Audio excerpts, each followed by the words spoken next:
함께 은혜를 나눌 말씀은 출애굽 37장 17절로 마지막 29절까지입니다. 출애굽 말씀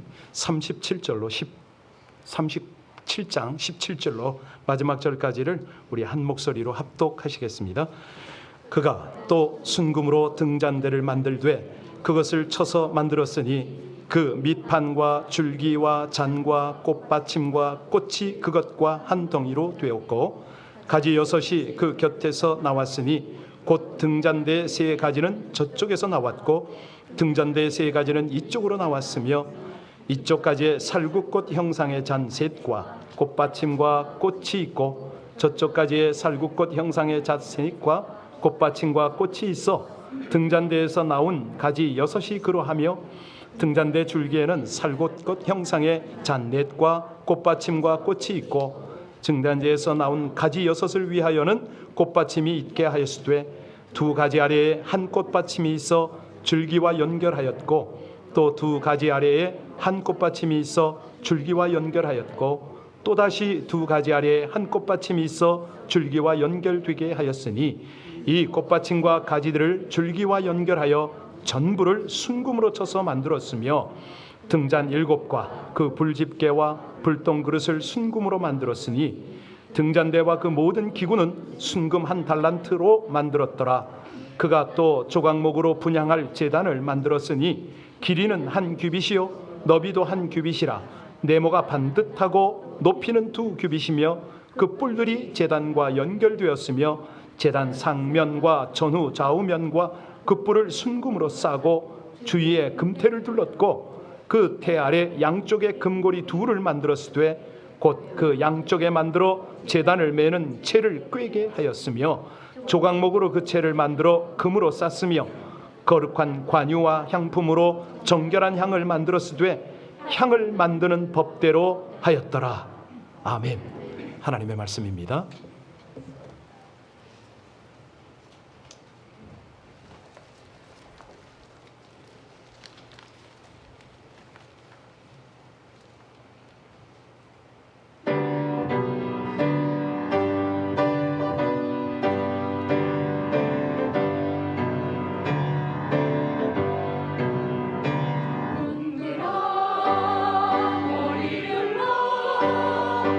문들어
여러분, 하나님께서는 이 찬양을 흠양하심을 믿으십니까? 그렇습니다. 하나님은 자기 백성 가운데 항상 함께 하시기를 즐겨하십니다. 우리 하나님을 예배하는 예배 자리야말로 하나님의 임재와 운행하심이 항상 함께 하심을 믿으시길 바랍니다. 지구촌 곳곳에 지금 재해가 이만저만이 아니네요. 여러분들 뉴스 들으셔서 다 아시겠지만 이 캘리포니아는 더더욱 그렇습니다. 지금 재해로 몸살을 앓고 있는데요. 코로나19이 재확산되고 있는데 이 더위에 이게 폭염경보가 웬 말입니까? 더군다나 지금 폭염 속에서 이게 잦은 산불까지 지금 다시 일어났습니다. 이 재해의 삼중고입니다. 지구상에서 가장 더운 데가 이 데시벨리로 알려졌지 않습니까? 지금 거기 온도가 얼마인지 아세요? 128도가 넘습니다. 130도, 섭씨 50도가 넘는 거죠. 지금 우리가 잘 아는 팜스프링스 그쪽에 코첼라밸리 같은데 이런 데도 지금 120도를 계속 넘으면서 가장 높은 온도를 갱신하고 있습니다. 그랬더니 이 기상학자 윌리엄 페저트 같은 사람은 우리에게 경고를 합니다. 이번 폭염이야말로 킬러가 될 수가 있다. 남서부 지역의 주민들은 야외 활동을 가능하면 좀 피하라고 당부를 했습니다. 이 폭염 중에 변종 바이러스가 나타나니까 위험의 수준이 말이 아닌 거죠. 그래서 가능하면 야외 활동은 좀 피하라 이런 당부를 하고 있습니다. 여러분, 이게 왜 이러죠? 여러분들이 이 재해가 어디로부터 왔고 어디까지 올 거라고 생각을 하십니까? 인간들이 하나님 주신 자연을 훼손하고 오염시켰더니 결과는 이거다라는 것을 우리가 다 아는데요. 그러면 그래서 어째 되는 거냐? 만물, 땅의 치유와 회복을 위한 우리의 노력은 있어야 합니다. 하나님께서 긍휼을 베푸시고 치유와 회복의 은혜를 달라고 그런 중보자의 삶이 우리의 삶이 되시기를 주의 이름으로 축원합니다. 자, 지금 상황을 잠깐 설명드렸는데 말세지 말의 느낌이 조금은 있죠. 이 마지막 때에 여러분에게 가장 귀한 것이 있다면 무엇입니까? 실감이 잘 안 날 것 같아서 이 캘리포니아, 아니 이스라엘의 광야 생활을 좀 한번 비유를 들겠습니다. 광야에 유리방황하는 많은 고생을 하고 있는 이스라엘 백성들에게 바라는 한 가지가 있다면 뭘까요? 가장 중요하게 그들이 소원하고 있는 것이 있다면 무엇이었을까요? 네. 광야에서 살아가는 그들에게 가장 중요한 것 하나가 있다면 아무래도 하나님이겠죠. 하나님의 구원이겠죠. 하나님의 보호와 인도와 하나님의 공급이겠죠. 하나님이 항상 임재해 주셔서 우리에게 은혜를 베푸시고 동행하면 그거면 되지 라는 생각을 했을 겁니다. 여러분, 우리 하나님이 아까도 말씀드렸지만 자기 백성 가운데 임재하시고 은혜 베푸시기를 기뻐하시는 하나님 맞습니까? 실감이 안 날까 봐 하나님의 말씀으로 우리에게 교훈하십니다. 아담과 하와의 범죄로 그들이 나를 떠났을 때 내가 어찌하였다라고 성경에 기록하였느냐? 그때 어찌하셨습니까? 아담과 하와는 숨어도 피해도 하나님은 찾아가십니다. 계속 가세요. 범죄한 인간들이 거룩한 하나님을 만나지 못하게 되었을 때에 우리 하나님 또 다른 방법을 동원하십니다. 내가 성막이 되어주마. 내가 성막을 짓도록 하마. 거기 와서 나를 좀 만날까? 이 백성들이 가나안에 들어가서 살만할 때 하나님은 다시 말씀하십니다. 이제 성막 필요 없지? 성전 지어라. 성전 가운데 함께하면 우리가 얼마나 은혜를 나눌 수 있겠느냐? 하나님 그러시겠죠? 여러분, 자 이제 성막 성소 시대 다 지났습니다. 오늘날은 구약의 성막과 성소를 대표하는 것이 뭐죠? 교회 맞습니다. 교회를 통해서 하나님이 가장 원하는 것이 있다면 뭘까요? 여러분 한 사람 한 사람을 만나고 싶어 하는 것 아니겠습니까? 내가 교회 가운데 공동체 가운데 거하는데 거기를 찾는데 거기에서 나의 임재를 사모하는 자들은 얼마나 되느냐? 답을 다 말씀드렸는데 여러분에게 다시 질문하겠습니다. 오늘을 살아가는 여러분들의 가장 큰 소원이 뭡니까? 잘 모르시겠다면, 헷갈린다면 여러분에게 다시 묻습니다. 여러분 영혼에는 살아계신 하나님이 함께 하십니까? 아주 중요합니다. 내 삶 가운데 하나님의 임재와 능력을 경험하고 살아가느냐고 여쭤봤습니다. 이것이 잘 안 느껴진다면 내 영혼의 갈증, 목마름은 있습니까? 라고 또 묻겠습니다. 정말 간절한가요? 내가 하나님의 임재와 그분의 은혜를 언제 누려보았습니까? 지금도 누리고 있습니까? 바로 이런 갈등 속에 살아가는 우리에게 이 본문은, 오늘 본문은 너무너무 중요합니다. 대표기도도 하셨지만 성막의 은혜가 바로 그거거든요. 여러분, 성막이 어떤 곳입니까? 하나님을 만나는 곳입니다. 하나님이 그곳에 임재하셔서 그의 백성들을 만나 주시는 곳입니다. 구약에 무슨 성막이 그렇게 중요하냐? 예, 성막을 찾아 들어가고 깨닫고 의미를 알면 누구를 만나요? 예수 그리스도를 통해서 하나님을 만나는 거죠. 오늘 우리는 본문을 읽으면서 야, 성막 재료가 대단히 귀하다, 이거를 알았습니다. 지성소, 등대, 분향단 다 뭘로 만들었습니까? 예, 금으로 만들었습니다. 물론 안에 조각목이 있지만 금으로 다 쌌지요. 금으로 다 만들었습니다. 성막의 문은 뭘로 만들었죠? 예, 섬유로 만들었는데 어떤 실로 만들었습니까? 청색, 홍색, 자색 실, 고급 실을 사용했습니다. 심지어는 이 불을 켜는 촛대나 또 타고 남은 불똥을 담는 그릇, 집게, 다 이것도 금입니다. 모든 재료들이 가장 값지고 귀한 것들로 만들어졌습니다. 왜요? 하나님이 계시니까. 성막은 가장 귀한 것으로 만들어졌다. 그런데요, 여러분, 그래서 이 기물도 중요하지만 더 중요한 게 뭐죠? 장소 아닙니까? 그곳에서 만나야 되니까. 그런데 우리가 정작 알아야 될 것이 있습니다. 그게 뭐죠? 성막이 성막 되어지는 것은 장소도 필요하고 재료도 필요하지만 더 중요한 건 뭐죠? 하나님의 임재입니다.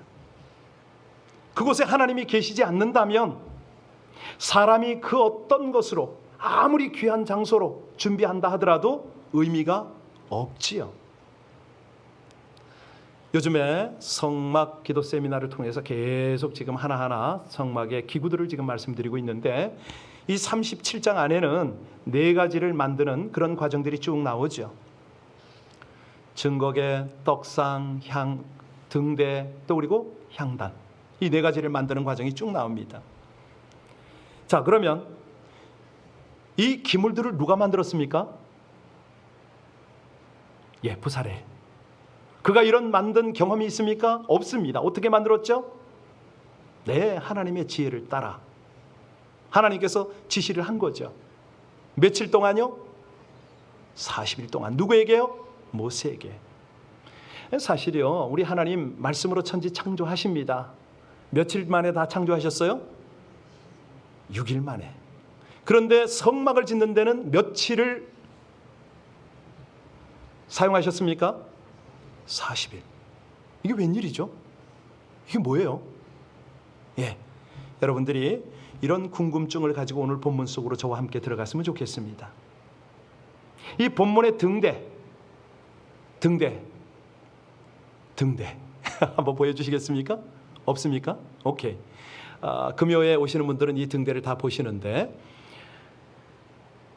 여러분들이 그냥 상상하세요. 이렇게 그 가지가 쭉쭉 3개씩 있고 가운데 쭉 한 줄이 있잖아요. 소위 말하는 촛대입니다. 촛대. 그냥 촛대는 우리가 촛대라고 하는 거고, 거기에 기름을 부으니까 불이 붙는 거죠. 이게 그림이 떴으면 얼마나 좋았겠습니까만은 가겠습니다. 그런데 이 오늘 3가지가 뻗고 뭐 이렇게 쫙 말씀을 드렸는데, 이 기름 기둥이 전체가 몇 개죠? 7개입니다. 기름을 붓고 불을 붙이잖아요. 그걸 등대다, 이렇게 표현을 하고 있습니다. 등대가 왜 필요했습니까? 성막 안은 어둡습니다. 깜깜해요. 벽이 다 막혔고요, 지붕이 4겹으로 덮였습니다. 그러니까 빛이 하나도 들어오질 않아요. 마치 우리들의 영혼의 상태와 닮았습니다. 우리가 하나님을 못 만나면, 영적으로 헤매면 그렇게 어둡습니다. 심지어는 하나님을 믿는다고 해도 우리 영혼이 어두울 수가 있습니다. 여러분, 하나님께서 천지 창조를 하실 때에 가장 먼저 창조하신 것이 뭐죠? 뭐라고요? 예, 빛입니다. 태양도 달도 별도 없는데 웬 빛을 만드셨습니까? 여러분, 이거 해답 가지고 계세요? 예, 가지고 계셔야 됩니다. 하나님이 처음에 만든 빛은 가시광선과 및 모든 빛을 다 포함합니다. 여러분, 빛 중에 안 보이는 빛이 더 많은 거 아시죠? 무슨 소리냐고요? 여러분들 병원에 가셔서 엑스선, 감마선 뭐 다 하잖아요. 빛은 다양합니다. 눈에 보이는 게 다가 아니죠. 하나님께서는 가장 먼저 만드신 게 빛입니다. 모든 만물의 근원이죠. 예, 원소죠. 성막 안에서 딱 성막문을 통과하고 번제단 물두멍을 통과해서 성막 안에 딱 들어가면 바로 그 등대가 있는 거예요. 우리 영혼의 상태, 우리 육신의 상태를 알려주시는 겁니다. 이 여호와의 임재가 함께하는 성막은요, 사실은 에덴 동산의 축소판이다 이렇게 볼 수가 있어요. 왜냐하면 하나님은요, 이 창조 사역과 더불어서 백성들의 번성과 번영을 위해서 그 빛으로 조명을 하시거든요. 자, 이제 다시 한번 본문 말씀을 봉독합니다. 17절로 24절의 말씀을 또박또박 같이 봉독하겠습니다. 그가 또 순금으로 등잔대를 만들되 그것을 쳐서 만들었으니 그 밑판과 줄기와 잔과 꽃받침과 꽃이 그것과 한 덩이로 되었고 가지 6이 그 곁에서 나왔으니 곧 등잔대의 3가지는 저쪽으로 나왔고 등잔대의 3가지는 이쪽으로 나왔으며 이쪽 가지에 살구꽃 형상의 잔셋과 꽃받침과 꽃이 있고 저쪽 가지에 살구꽃 형상의 잔셋과 꽃받침과 꽃이 있어 등대에서 나온 가지 6이 그러하며 등잔대 줄기에는 살구꽃 형상의 잔넷과 꽃받침과 꽃이 있고 등잔대에서 나온 가지 6을 위하여는 꽃받침이 있게 하였으되 2가지 아래에 한 꽃받침이 있어 줄기와 연결하였고 또 2가지 아래에 한 꽃받침이 있어 줄기와 연결하였고 또다시 2가지 아래에 한 꽃받침이 있어 줄기와 연결하게 되었으니 이 꽃받침과 가지들을 줄기와 연결하여 전부를 순금으로 쳐서 만들었으며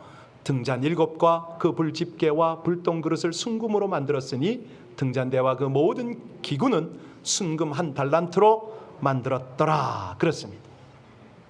이 등대는 꺼지지 않도록 잘 관리를 했어야만 하는데요, 성소를 쭉 비춘다고 그랬지 않습니까? 끊임없이 장막을 비추게 했습니다. 왜? 빛이 없으면 나갈 수가 없으니까, 하나님께 나아갈 수가 없었던 것이죠. 자, 이 빛에 대해서 조금 더 설명을 드리겠습니다. 한 유명한 화가가요, 아주 오랫동안 공들인 작품을 완성을 했습니다. 너무 기뻐서 가장 먼저 자기와 가장 친한 친구를 불러다가 완성된 그림을 나누고 싶었어요. 친구가 왔습니다. 그동안 내가 수년 동안 작업했던 거 이제 완성이 되었는데 자네에게 먼저 보여주고 싶네. 이 친구가 달려왔는데 밤갑게 맞은 화가는 깜깜한 방에 친구를 데려가는 거예요. 10분이 넘도록 불을 안 켜네. 그냥 머물러 있는 거예요. 그래서 친구는 물었습니다. 아직 마무리해야 될 작업이 남았냐고, 왜 불을 안 켜냐고, 안 보여주냐고. 그랬더니 이 화가가 하는 말, 작업은 다 마쳤네. 다만 작품을 제대로 감상하려면 자네를 데려온 그 과정, 다시 말하면 햇볕을 쬐면서 온 자네 눈으로는 내 작품을 제대로 감상할 수가 없어서 지금 강렬한 햇빛, 그것을 잔상에서 지우는, 감각을 둔화시키는 작업을 하고 있다네. 여러분, 어떤 느낌이 드세요? 이 빛의 강원에 따라서 사람이 인지하는 그런 색은 조금씩 달라질 수가 있잖아요. 마찬가지입니다. 지금 하나님께서 이런 기구를 만드셔서 우리에게 느끼게 하는 게 뭘까요? 야, 이렇게 섬세하게 만들어라, 이걸까요? 아까 살구나무라고 그랬는데 원어로 보면 저거는 살구나무가 아니고 아몬드 나무입니다. 그런 것이 중요한 게 아니에요. 금으로 만든 게 중요한 게 아니에요. 더 중요한 건 의미 아닙니까? 지금 이 기구는 하나님을 만나러 가는 그런 어떤 의미가 부여됐다고 그랬잖아요. 중요한 거는 하나님의 임재를, 주님의 임재의 손길을 여기서 느낄 수가 있느냐. 우리가요, 햇빛을 너무 강하게 받아버리면, 세상이 주는 쾌락과 행복에 눈이 멀어버리면 하나님의 임재를 못 느낍니다. 진정한 자유와 평안을 못 느낍니다. 하나님의 그 영적인 놀라운 역사를 모른다고요. 그래서 잠시 세상 빛에서 눈을 돌리고 고요하고 잠잠한 중에 주님을 바라보고 십자가를 바라본다면은 이전과는 비교할 수 없는 찬란한 영적 빛을 여러분 영혼에 조명하게 될 줄로 믿으시기 바랍니다. 이거예요. 이게 무슨 소리냐고요? 하나님께서 빛으로 자기 백성을 비추셨잖아요.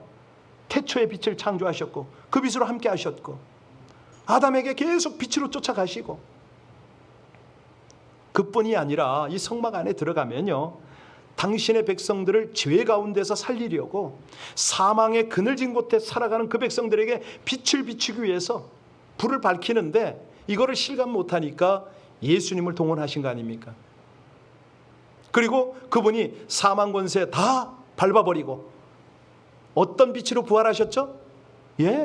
영광의 빛입니다. 생명의 빛입니다. 부활의 빛으로 그분이 나타나셨어요. 그걸 우리에게 비추는 거죠. 그래서 우리가 알아듣도록 말씀하십니다. 사망과 죽음의 그늘진 곳에 앉은 백성들에게 빛이, 이사야서 9장 2절, 마태복음 4장 16절 보시면 바로 그런 구절들을 말씀하세요. 태양이 없는 게 아니라 있었는데 어둠 속에 살았다고 말씀하십니다. 여러분, 우리 주님의 부활의 빛, 영광의 빛으로 충만하시기를 주의 이름으로 축원합니다. 이것을 내 영혼에 밝힐 수 있어야 합니다. 아니, 옛날 성막이 오늘날도 성막이 아니라고 그랬잖아요. 오늘날은 교회 공동체거든요. 예배 중에, 기도 중에, 말씀을 듣는 중에, 하나님과 교제 중에 이 생명의 빛으로 다시 한번 여러분의 영혼이 밝아지시기를 주의 이름으로 축원합니다. 이거는요, 성령이 우리를 조명하면 됩니다. 빛은 성령이잖아요. 성령으로 우리에게 깨달음을 주시는 거예요. 아멘이지. 성령으로 우리를 온전케 하시는 거죠. 어제 우리 장로님들이 대화하는데 옆에서 제가 좀 들었잖아요. 한 장로님이 그래요. 심장 수술 받기 위해서 병실에서 마취를 받는데 기도할 수밖에 없었다고. 근데 순간 하나님의 빛이 그 영혼 가운데 들어오는데 천사를 봤다고, 자기가. 한 분은 여기를 이렇게 잘랐다고 그러시고 한 분은 또 여기를 이렇게 잘랐다고 그러고, 두 분이서 그냥 그런 말씀을 하시더라고요. 여러분, 누구든지 하나님 아들 안에 거하는 자는 빛 가운데 거하는 자인 줄로 믿으시길 바랍니다. 연합된 생명이거든요. 그래서 우리 주님은 참 빛이라고 그러잖아요. 참 생명이라고 말씀하시는 거거든요. 자, 이제 분향단을 한번 보겠습니다. 25절부터 28절까지인데요. 25절부터 28절까지를 봉독합니다. 그가 또 조각목으로 분향할 제단을 만들었으니 길이는 한 규빗이요 너비도 한 규빗이라. 네모가 반듯하고 높이는 2규빗이며 그 뿔들이 제단과 연결되었으며 제단 상면과 전후 좌우면과 그 뿔을 순금으로 싸고 주위에 금태를 둘렀고 그 태 아래 양쪽에 금고리 둘을 만들었으되 곧 그 양쪽에 만들어 제단을 매는 채를 꿰게 하였으며 조각목으로 그 채를 만들어, 자, 무엇으로 그 채를 만들었다고요? 조각목으로.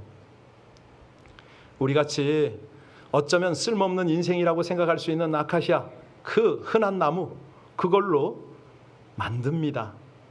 그런데 중요한 거는 덮는 거잖아요. 덮는 거. 뭘로 덮었다고요? 금으로 덮었다.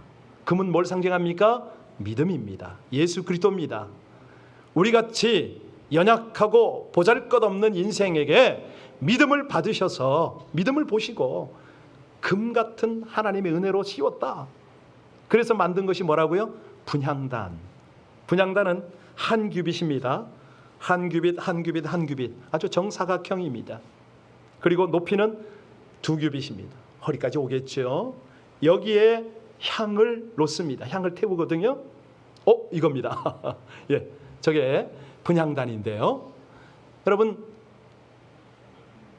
이 분향단의 정사각형이 뭘 의미하는지 아세요? 하나님의 공의입니다. 정확하다는 거죠. 말씀은 정확하고 하나님의 모든 경륜, 섭리는 의롭다. 공의입니다. 이 분향단 앞에서 향을 올려드리잖아요. 향. 자, 이제 지성소로 들어가기 위해서 하나님을 직접 대면하기 위해서 마지막 관문인 분향단에 섰습니다. 저기서 향을 올려드려요. 여러분, 이 향이 뭔지 혹시 아세요? 그렇죠. 성도의 기도들아. 시편 142편 141편 2절을 보면 나의 기도가 주의 앞에 분향함 같이 되며 나의 손드는 것이 저녁 제사같이 되게 하소서. 그런데요, 계시록에 가보면 이런 내용들이 아주 구체화가 됩니다. 계시록 5장 8절과 8장 3절 한 절만 읽어드릴게요. 또 다른 천사가 와서 제단 곁에 서서 금향로를 가지고 많은 향을 받았으니 이는 모든 성도의 기도들과 합하여 보좌 앞 금단에 드리고자 함이라. 향연이 성도의 기도와 함께 천사의 손으로부터 하나님 앞으로 올라가는지라. 저기의 향은요, 구약시대 때는 정말 그 하나님이 하나님의 방법대로 만들라 한 그 향이에요. 나중에 이제 세미나 때 더 자세히 말씀드립니다. 그런데 중요한 거는 의미라고 그랬잖아요. 이 향이 올라가는데 천사의 손에 받들여서 올라간, 기가 막힌 건요, 이 향은 몇 가지 의미가 있습니다. 먼저는 우리가 하나님 앞에 연락되는 향을 어떻게 올려드리느냐? 하나님을 높여드리세요. 찬양하고 감사해 보세요.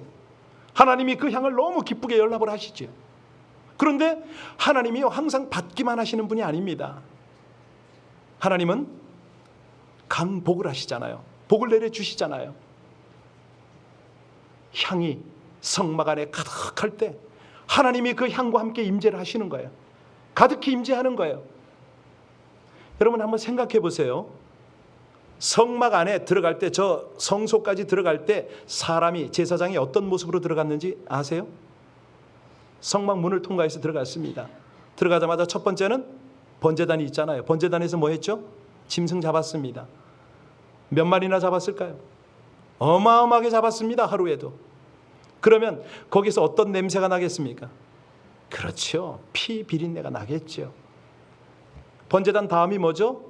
물두멍이에요. 물두멍에서 씻었어요. 씻어지나요? 안 씻어지죠.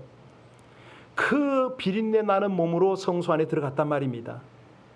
그 냄새, 세상에 찌들은 온갖 죄와 음란과 탐욕의 그런 죄들을 가지고 들어갔는데 하나님은 당신의 향으로 이 모든 냄새들을 다 덮어버리는 거예요. 날려버리는 거예요.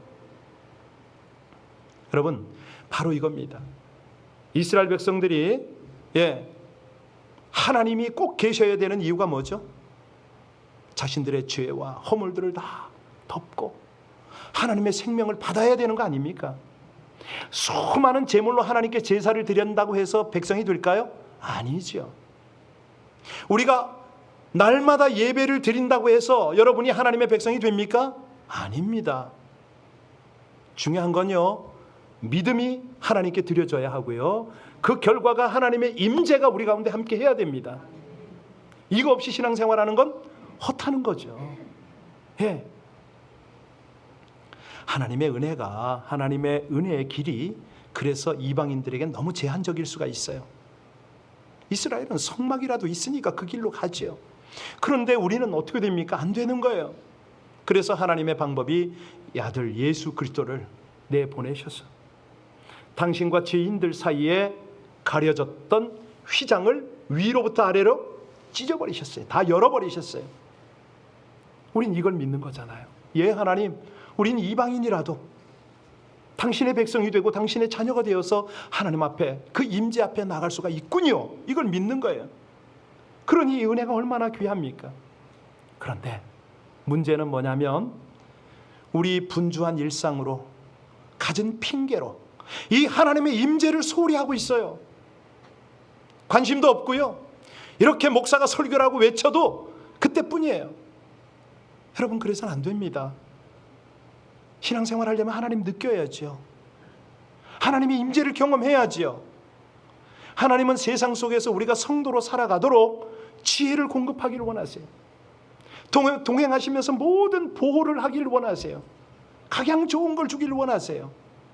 마침내 승리의 길로 이끌어가길 원하시는데 우리는 하나님의 임재가 없으니까 내가 살아서 내가 모든 걸 다 하려고 그러는 거죠. 다시 말씀드립니다. 하나님의 임재는 존재의 본질을 가치 있게 합니다. 여러분을 여러분 되게 한다니까요. 우리가 흙으로 지금 지음 받았어요. 죽으면 흙이에요. 그런데 왜 우리 존재 가치가 있는 거죠? 우리 속에는 뭐가 있다? 하나님의 생기가 있는 거잖아요. 하나님의 생기가 우리 속에 있어요. 그래서 우리가 죄 가운데 있지만은 하나님의 영으로 하나님의 임재 가운데 살아가면 풍성한 삶을 살 수 있다는 거예요. 조각목 같은 볼품없는 존재지만 믿음 하나 드렸더니 귀중한 금 같은 예수로 우리를 쌌다 이거예요. 그렇게 살 수 있도록.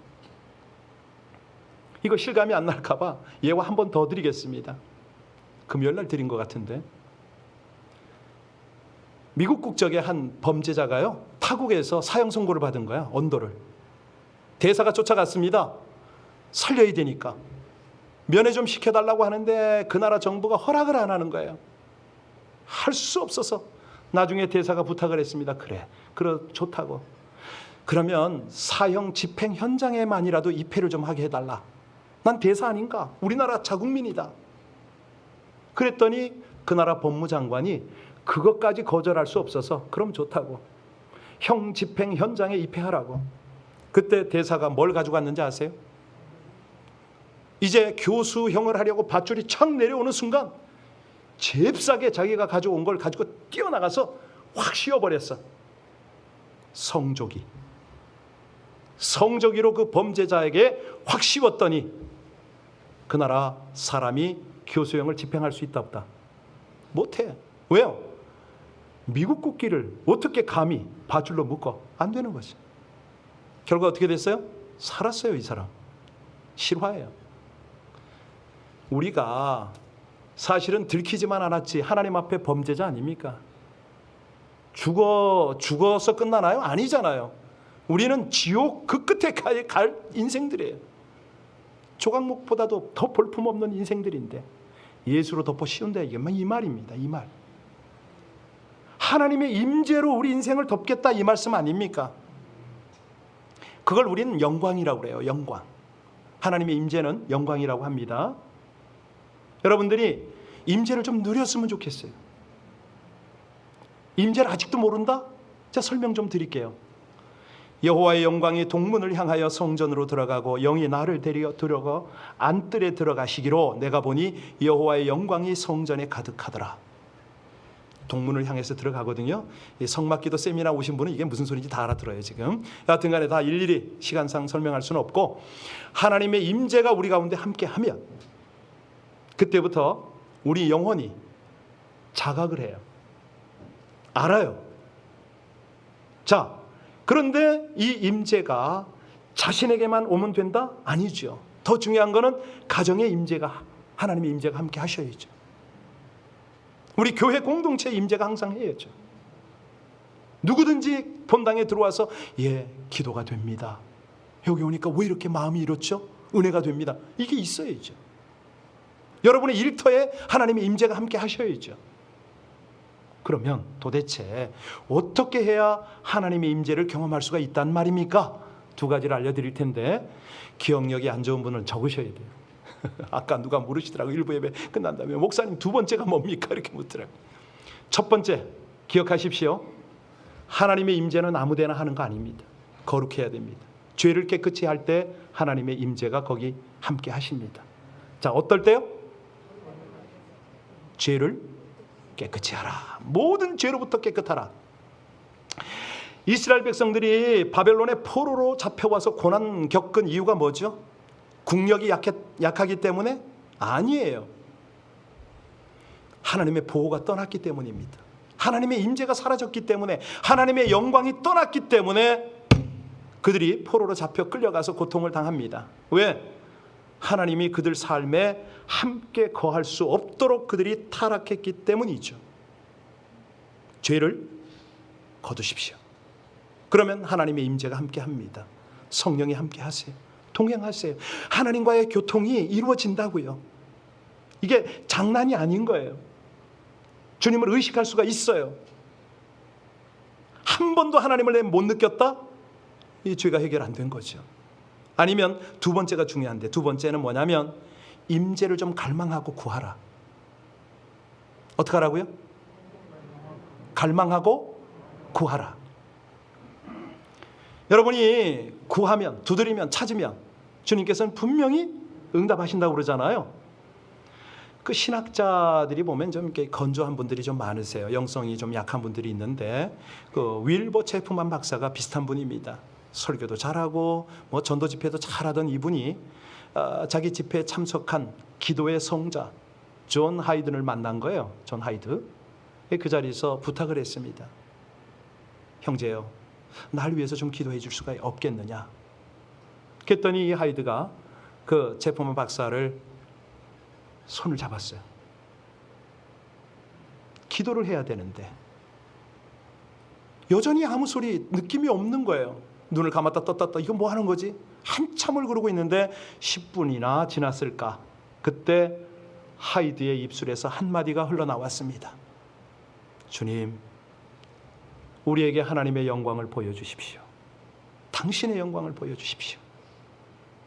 그 순간 체프만 박사가 갑자기 심장 가운데 느낌이 있는 거예요. 빛 같은 것이 들어오면서 따뜻해짐을 느꼈어요. 거룩한 하나님의 임재를 경험한 거죠. 그래서 이분이 신학자라고 그랬잖아요. 글을 많이 썼는데 글을 쓸 때마다 이걸 인용을 하네요. 뭐라고 했냐면, 나는 그날 기도를 배웠다. 기도는 하나님의 임재 속에 들어가는 것이며 하나님의 영광을 보는 것이다 라고 고백을 한 거예요. 여러분, 이런 은혜를 사모하시고 받으시길 주의 이름으로 축원합니다. 네, 우리가요 환경을 통해서, 모든 관계를 통해서 하나님의 임재 경험하기를 연습해야 됩니다. 그때 하셔야 됩니다.